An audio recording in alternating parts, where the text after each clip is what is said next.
Bueno, amigos queridos, cambiemos el tercio porque venimos hablando mucho de las desventuras de este paro y de sus costos y de quiénes son los instigadores y quiénes son los que manejan eso, ¿no? Yo recuerdo, a mí me gusta mucho la mitología. Desde niño me gustó la mitología y estudié mitología y mi padre me estimulaba mucho porque la mitología enseña muchas cosas. Hay un pasaje mitológico fantástico, que es el de aquel monstruo a quien le cortaban la cabeza y cada vez que le cortaban la cabeza le salían dos. Y entonces, pues ese monstruo era invencible. Eso suele pasar con estos movimientos y con estas cosas que uno busca, bueno, ¿cuál es la cabeza? Ah, la cabeza es fulano, entonces uno va y lo atiende y lo enfrenta y tal, y aparecen dos Y no era, cabezas. ¿cierto? Sí, sí, sí. Todos Nunca pensaron es. que la cabeza era No, de pronto Gustavo Petro y fueron allá y dijeron, no, no, no, Gustavo Petro no nos representa. no, Él no no. es. Y entonces no sabemos ahora quién es. Bueno, muy bien. Pero cambiemos el tercio y hablemos de algo no menos apasionante y no menos definitivo para la suerte del país. Este país está esperando reformas por todas partes. Está esperando que le cambien mil cosas, que le pongan cárceles. Está esperando que le cambien la administración de justicia porque eso no existe. Está esperando, en fin, reformas aquí y reformas allá y acullá. ¿Cómo le ha ido al gobierno con sus reformas? ¿Cuántos ha propuesto y en cuántas ha tenido éxito? A ver, Demar, usted que vive rondando por allá, Pues vea, yo cuéntenos. que me lo paso en el Congreso tratando de entender cómo están legislando y qué propone el gobierno en esa materia, encuentro con sorpresa que se intentó en dos ocasiones entre el gobierno Santos y el gobierno Duque una reforma a la justicia. Reforma a la justicia que fracasó en las dos ocasiones por un tema de tránsito legislativo, porque no había los votos. Nunca los hubo.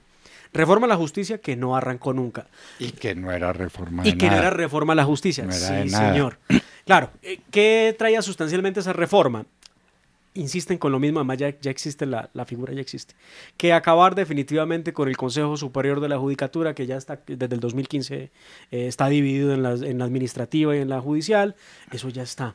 Que aumentar la edad de los futuros magistrados. No, acabar el Consejo Superior de la Judicatura, eso no está.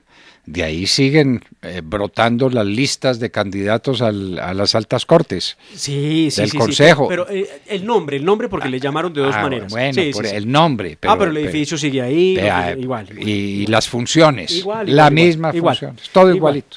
Eh, ¿Por qué? Porque dicen que el tema del dinero no debe ser centralizado, sino que cada quien debe tener su partida en los tribunales. Bueno, el tema es plata. Reforma a la justicia que planteaba un tema de celeridad para los procesos, porque los procesos en Colombia, y usted es víctima de eso, doctor Fernando, ¿cuánto duran? Toda la vida. Bueno, esto ha sido muy viejo. En mi tiempo teníamos un chiste y es que la vida probable útil de un abogado es de dos ordinarios. Imagínese. ¿Qué son dos ordinarios? Dos juicios ordinarios. 24 años será. Entonces, pues, es la vida probable útil de un abogado. Dos ordinarios. Era pues el chiste. Ahora, ¿cuánto es? A un abogado no le dura la vida para un ordinario. No le alcanza. No le alcanza. Pues entonces, Pero bueno, y- reforma a la justicia, indispensable, hay que hacerla ya. El país no puede vivir sin una justicia eficaz, imparcial, donde los jueces sean los mejores abogados del país, los grandes juristas, la gente más proba, la gente más reconocida. Eso no existe. ¿Qué otras reformitas tenemos? La otra reforma, pero hablemos del final de esa reforma a la justicia. La reforma a la justicia no funcionó y eso le costó, después de mucho trabajo en el ambiente nacional, le costó la cabeza a la ministra Susanita. Gloria María Borrero, Sí, señor. que usted le llama de cariño Susanita. Sí, Salió, para aquellos que han visto Mafalda. salió del ministerio dejando una gran deuda, no logró la reforma a la justicia y llegó la nueva ministra con ideas de reforma de la justicia, la ministra Margarita. ¿Tiene ideas? ¿Y se materializaron? No, ¿tiene ideas? Yo pensé que me preguntaba si teníamos ministra. Vea que ella muy poco... Sí, la ministra se posesionó, pero mi pregunta es si tiene ideas. Mire que sí, tiene por lo menos 5 o 6 mini reformas, como lo han llamado en los círculos políticos del Congreso de la República, para ir haciendo esas reformas de manera paulatina, porque ellos creen que presentar un gran proyecto de reforma a la justicia, como el que usted presentara en el 2003, causaría problemas y traumatismos a la hora de aprobarla por tanta discusión en el Congreso. En cambio, que si se aprueban reformas de un articulito, 2 articulitos, 3 articulitos, la cosa es mucho más rápida, más fácil. Así lo están planteando. La ministra Cabello esperábamos que empezara a presentar las reformas. Bueno, y se le acabó el año y no lo logró. Esperaríamos que a partir de marzo con el 16... Con el paro no pudo llegar al Congreso a radicarlas. Además, bueno, y eso que le queda ahí a un paso. Pero no pudo, y esa otra reforma también fracasó. Entonces tenemos... esa es la primera. Y la segunda, la más grande de todas, me parece a mí, bueno, es que todas son grandes, la reforma política. No, espérese un momentico. No puede haber reforma a la justicia, y mucho menos en materia penal, claro, en materia penal, si no hay un sistema carcelario decente, efectivo, que funcione. Y el sistema carcelario que tenemos es el que dejó Sabas Pretel. ¿Hace cuántos años? Sabas me reemplazó en el año 2004, del 2004 al 2008. Del 2007, 2008, nuestra época son unos 12 años. 12 años. Hace 12 años no se construye un calabozo en Colombia, pero hace 12 años se ha multiplicado la criminalidad exponencialmente y esto es una locura. Los niveles de hacinamiento en las cárceles son pavorosos y eso que los jueces han encontrado salidas como la casa por cárcel, por ejemplo, o simplemente abstenerse de dictar medidas de aseguramiento. Delitos y menores. En grande escala. ¿Qué hay de la reforma penitenciaria? ¿Dónde está? No, de eso no se habla. Entre esas reformas es que el dato que daba la policía es de 206.000 personas capturadas este año. ¿Dónde las meten? 206.000. Mire que respecto de dónde está la reforma carcelaria que viene con el paquete de anuncios de reforma que hace la ministra de Justicia, hablan de la posibilidad de instaurar en Colombia, que ya existen algunos pilotos de eso, las famosas cárceles rurales, donde van a llevar a los presos a unos campos grandes en extensión, muy bien vigilados, para que ellos trabajen sembrando lechugas, cebollas, papas. Ay, eso es tan viejo de madre. Ay, Dios mío. Y lo han intentado porque dicen cuánto le cuesta un detenido, un preso al Estado colombiano. Pero eso es tan viejo. Pero ahí lo van a renacer. Bueno. ¿Por qué? Porque el hacinamiento es del 150 y el 200 y tanto % en algunas cárceles del país. ¿Quién organiza eso? ¿Quién tiene en mente un sistema donde a la gente la lleven a un campo? Que no es una mala idea. No, nadie está diciendo que Brasil, sea mala idea. Unidos. Claro, eso está en muchas partes. Y pongan a la gente a trabajar y la pongan a cultivar la tierra y tengan... Tierra es lo que hay. Por eso, y tienen posibilidad de respirar y de hacer sus cosas, y por la tarde vuelven a su celda y pasan la noche en su celda y ahí cumplen su pena. ¿Quién está organizando eso? ¿Quién lo está pensando? Nadie. Susanita no lo pensó, como dice... Se le pegó. Sergio, se me pegó lo de Susanita, no, que falta de respeto, por Dios. Señora embajadora, o sí, cónsul, embajadora. Embajadora, ¿no? Embajadora. Cónsul. Sí, cónsul. Sí, no le alcanzó para... Perdóneme, con sueldo de embajador. Ya, pero pues ser cónsul, ser embajador, no. Eso es mejor. ¿Sería porque lleva a ser embajadora de algún país donde el habla era inglés y no podía porque no sabía hablar? No, pero eso lo mandaron a España y entonces ya había embajador o embajadora. No, pero cónsul en España no es cualquier cosa. Eso es un boleo significativo, expidiendo pasaportes y sacando el registro civil de nacimiento, ¿no? Pues. Pero si usted llevó a cargas el Ministerio de Justicia durante 8 o 10 meses, ¿cómo no va a poder? Pero es un castigo, pues no es que sea un premio, no es que sea un premio. Pero sí, mire que la idea está ahí, doctor Fernando, la tiene la nueva ministra, que ya no es tan nueva, porque ya pues va a completar medio año en el Ministerio de Justicia, pero no hemos visto cómo puede empezar a desarrollar la idea. El tema es que esa es la segunda gran reforma que no se ha podido adelantar. ¿Otra reforma política? No, yo ya no doy para más. Pero sí, es que la reforma política, sí. Ahí no se hizo nada. Bueno, se presentó, se patinó, se hizo bulla y ¿qué quedó de eso? Saben que yo tengo un problema gravísimo. Yo fui profesor de Derecho Constitucional varios años. Asistí a través de mis alumnos a la reforma constitucional del 91. Seguí dictando clases de Derecho Constitucional.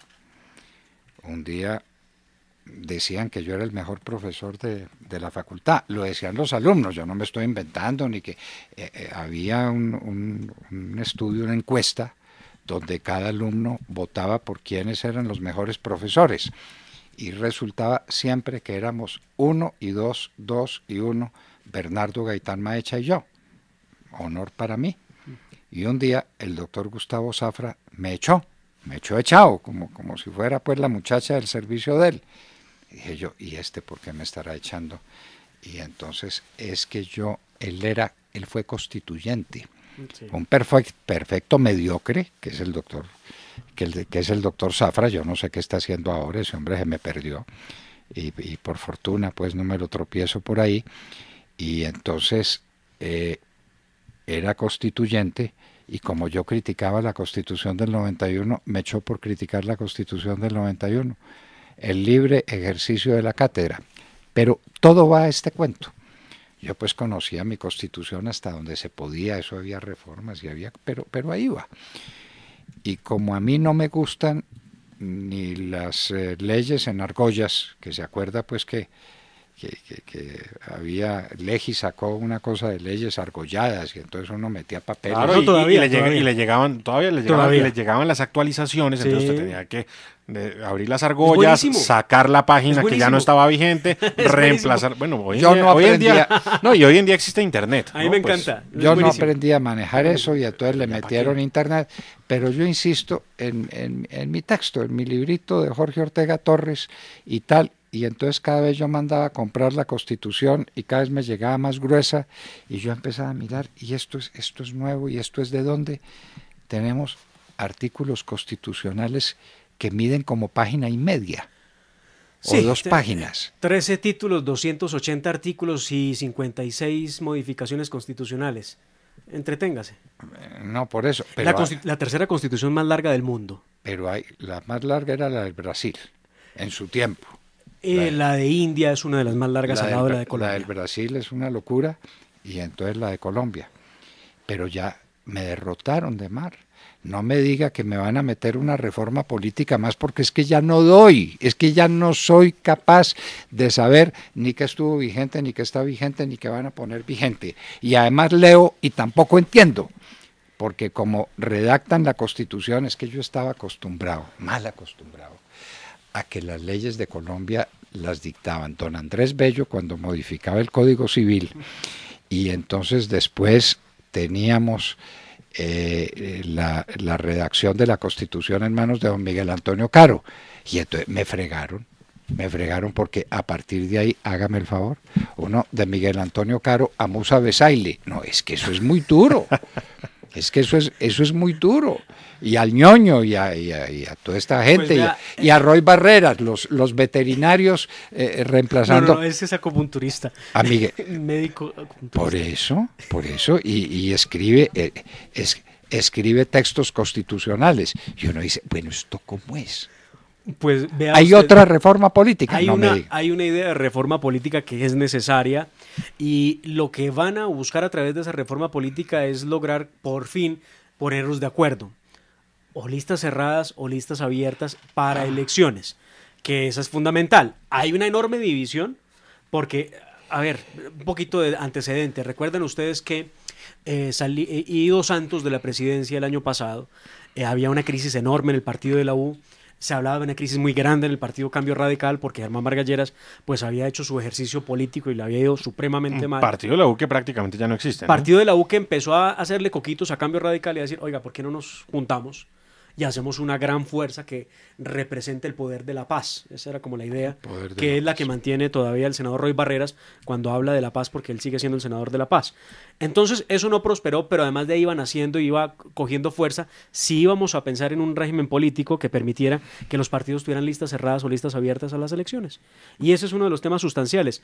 También el de financiación política, el de propaganda política, una cantidad de aspectos que tienen que ver con la contienda electoral. Más cosas para meterle. Muchas más, claro. Para meterle a esa pobre constitución. Pero bueno, ¿qué pasó con la reforma política? Pues, no, tampoco funcionó. Al fin hay voto abierto, lista abierta o lista cerrada. No hay nada. No hay nada. No hay nada. No, bueno, también fracasó. También fracasó. Sí. Bueno, muy bien. La ley de financiamiento. Es que de eso vamos a vivir. Hablemos de la ley de financiamiento 1.0. Sí, claro. La que se llamaba ley de financiamiento. La que mataron a medias y ella en un par de días termina de morir.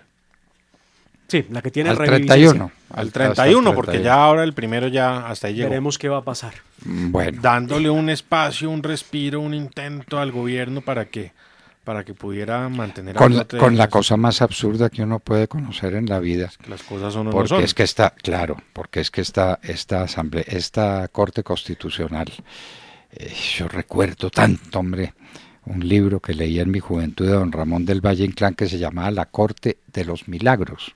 Esta es la Corte de los Milagros.